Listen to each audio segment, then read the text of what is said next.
The variable. This gun is the brand new weapon introduced with the control group Warbond. It's light penetration, but most of you probably knew that didn't bother me. I'm kind of a light penetration addict, and surely this gun did not help with that addiction.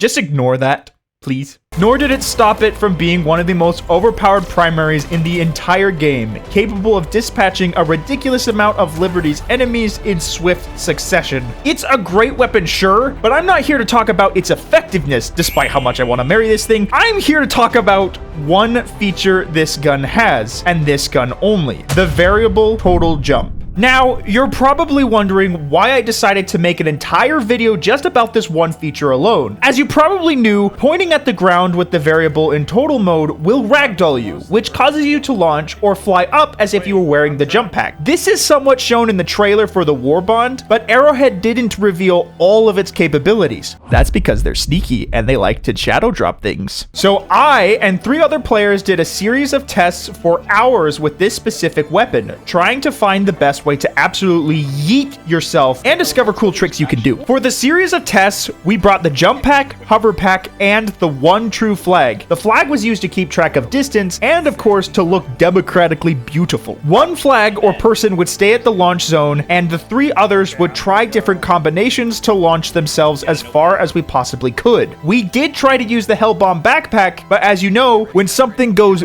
boom, things don't turn out well.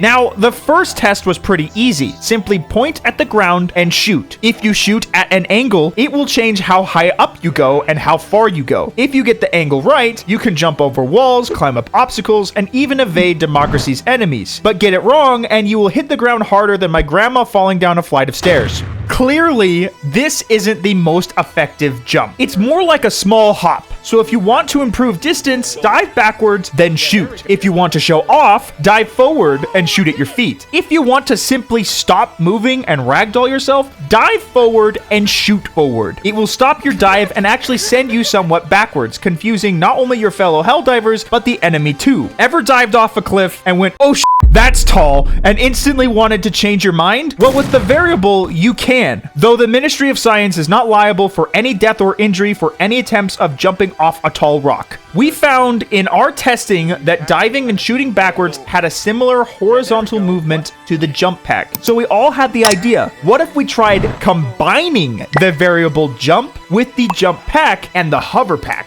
Well, the short answer is that yes, you get more performance when you blow your entire load, but we found way more uses for the variable than increasing length. I probably should have worded that differently. Our first test involved standing on a high ledge and seeing how far we could go.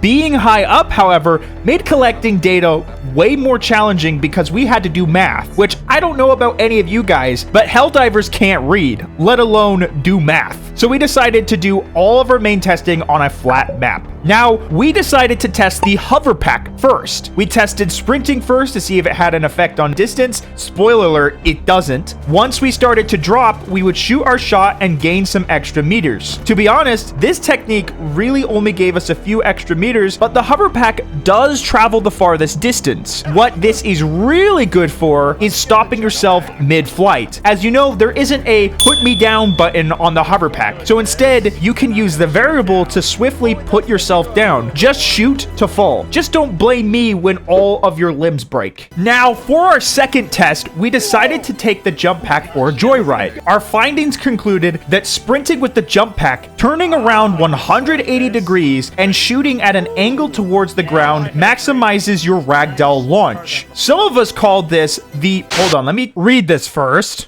The multi-stage variable total flight pack double jump, or this for short. Is that even pronounceable? Man, I suck at acronyms. Thankfully, we renamed it to the variable echo jump. That way I could say veg, which rhymes with veg, which is short for vegetable. Now, for our third and final test, we concluded that the variable wasn't just useful for launching yourself further, but also maneuvering with the jump pack. If you ever needed to change directions, dodge, or stop anytime whilst mid-air with the jump pack, just shoot in the opposite direction you want to go and fall. You can also jump off of cliffs and do some crazy flips as you slowly descend. Anyway, I hope you found some parts of this video useful. I know I did. If you enjoyed this video, be sure to leave a like, and if you want to support the channel, be sure to subscribe. It helps a ton and it means a lot.